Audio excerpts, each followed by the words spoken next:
शंकर मिश्रा, अब इस वोटर यात्रा के जरिए जो वोटर अधिकार ये यात्रा निकाली गई है, ये अपने अपने स्तर पर अपनी पार्टी को मजबूत करने की कवायद दिखी या वाकई गठबंधन मजबूत दिखा इससे? देखिए, एक बात तो स्पष्ट है कि कांग्रेस लीड करती हुई दिखी है इस यात्रा में। जो कांग्रेस पे एक इमेज था कि कांग्रेस राजद की पिछलगुआ है, वो इमेज को कहीं ना कहीं कांग्रेस जो है साफ करती हुई नजर आ रही है। और पूरे यात्रा में आप देखेंगे कांग्रेस और खासकर राहुल गांधी के लीडरशिप में ये यात्रा की शुरुआत होती है और कांग्रेस इसको लीड करती हुई नजर आ रही है। और कांग्रेस को कितना फायदा होगा ये चुनाव के नतीजे तय करेंगे। लेकिन ये बात बिल्कुल सही है पूजा जी कि कांग्रेस के कार्यकर्ताओं में मोमेंटम आया है। आज का जो दिन है पटना में, आप देखिए चिलचिलाती धूप में आप रमन जी से या राजीव जी से कंफर्म कर सकते हैं कि बहुत चिलचिलाती धूप है, उसमें देखिए कार्यकर्ताओं का जोश देखिए।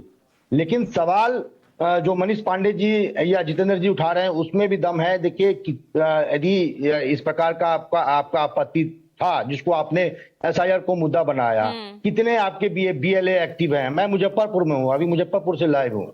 आपको बता दूं कि मुझे नहीं लगता है कि मैंने अपने कॉलोनी में किसी भी पार्टी का, इवन बीजेपी जेडीयू का या राजद कांग्रेस या एलजेपी का बीएलए देखा हो, किसी के घर जाते हुए देखा हो या किसी से राय मशवरा करते हुए देखा हो।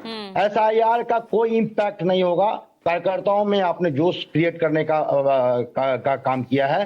सबसे बड़ा जो मुद्दा मैं समझता हूं, जहां तक मैं बिहार को समझता हूं, मैं बिहार का रहने वाला हूं, प्रशांत किशोर अलग अलग एरिया में, अलग अलग पॉकेट्स में, जैसे तिरहुत है, मिथिलांचल है, अलग अलग पॉकेट्स में सीमांचल है, अलग अलग गठबंधन को डैमेज करते हुए नजर आ रहे हैं। जो भी संभावित प्रत्याशी नियर अबाउट प्रशांत किशोर ने एक रोड मैप तैयार कर रखा है प्रत्याशियों का, जो मेरे नजर में है उससे मुझे लग रहा है कि तिरहुत और मिथिलांचल में बीजेपी एनडीए को काफी नुकसान पहुंचाएंगे, सीमांचल में महागठबंधन को नुकसान पहुंचाएंगे।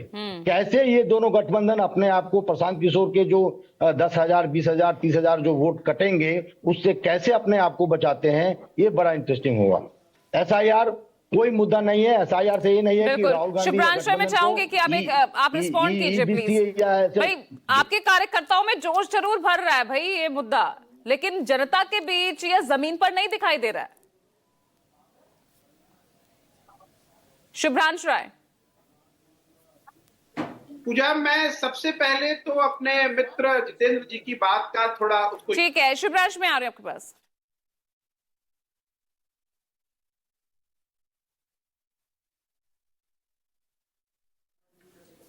चलिए शुभ्रांश राय, प्लीज अपनी बात कंटिन्यू कीजिए।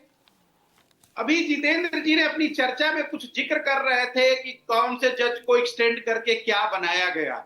जितेंद्र जी, आपका भी फ्यूचर ब्राइट है, क्योंकि अब प्रवक्ताओं को भी जज बनाया जाना शुरू कर दिया भाजपा ने। तो बधाई हो, एडवांस में ले लीजिए, क्योंकि भाई व्यक्तिगत लाभ भी तो जरूरी है। अरे चलिए देखिए, सुनिए ना, अब आप ऐसे पर्सनली तो अब आप मत अटैक कीजिए, लेकिन जो मैंने सच में देखिए, राजीव भी लगातार जो है लोगों के बीच ही हैं, वहां जहां जहां से आपकी यात्रा गुजर रही है वहां से लोगों के फीडबैक ले रहे हैं और ये फैक्ट सामने आ रहा है कि भाई ये वोटों में तब्दील होगा या नहीं होगा। बात कर रहे हैं शुभ्रांशु राय जी। रुकिएगा जितेंद्र जी, रुकिए। आज मैं प्रोफेसर भाई आज अकेले है ना शुभ्रांश? नहीं, सुनिए मेरी बात, सुनिए। आज नहीं, सुनिए ना, यहाँ पर आज अकेले हैं महागठबंधन से शुभ्रांश राय, तो उन्हें थोड़ा सा वक्त देना तो बनता है। आप लोग तो 3 लोग हैं ही अपने गठबंधन से, बीजेपी से मनीष पांडे हैं, जेडीयू से आप हैं और हमारे साथ एलजेपीआर से भी जुड़े हुए हैं। जज बनने की वे मिनिमम एलिजिबिलिटी पूरा करते थे कि नहीं, ये बताइए शुभ्रांशु राय जी।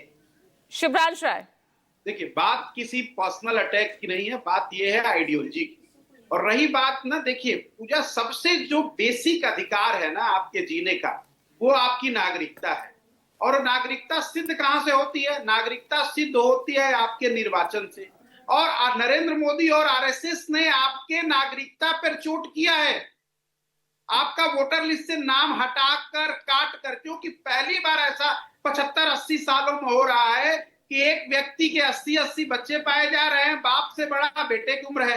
पहली बार ऐसा हो रहा है कि एक घरों से 2-2, 3-3, 4-400 वोटर पाए जा रहे हैं। पहली बार ऐसा हो रहा है नरेंद्र मोदी जी की कृपा दृष्टि से कि जो मरा हुआ है वही वोटर है और जो जिंदा है वो वोटर लिस्ट से गायब है।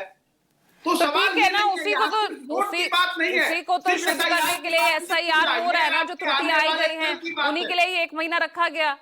जिसकी समय सीमा बढ़ाने के लिए आपने सुप्रीम कोर्ट में अर्जी दायर कर रखी है। पूजा जी बिल्कुल आप सत्य कह रही हैं। समय सीमा दिल्ली में बैठ के बढ़ा दिया जाता है, कई बार सुप्रीम कोर्ट ने भी इंटरवीन किया था। इसके बावजूद जब पहली बार समय सीमा बढ़ाया गया था, पटना में बैठे हुए लोग जो भारतीय जनता पार्टी के सिस्टम में घुसे हुए, वो उसी आधार कार्ड को मान्यता नहीं दे रहे थे जिस आधार कार्ड से इनको डोमिसाइल सर्टिफिकेट बनवाना था। कोई कुछ नहीं भूला है, ये आने वाले कल की लड़ाई है। अगर आपका वोट ही नहीं रहेगा, आप नागरिक ही नहीं रहेंगे, तब तो इसी आजाद हिंदुस्तान में आप दोयम दर्जे के नागरिक बना दिए जाएंगे संघ और बीजेपी द्वारा। और नरेंद्र मोदी और संघ चाहते यही है कि गरीब गुरके को जो है वो सेकंड क्लास सिटीजन बना दिया जाए। सबसे पहले आपके मत देने का अधिकार छीना जाएगा, फिर आपकी नागरिकता खत्म होगी।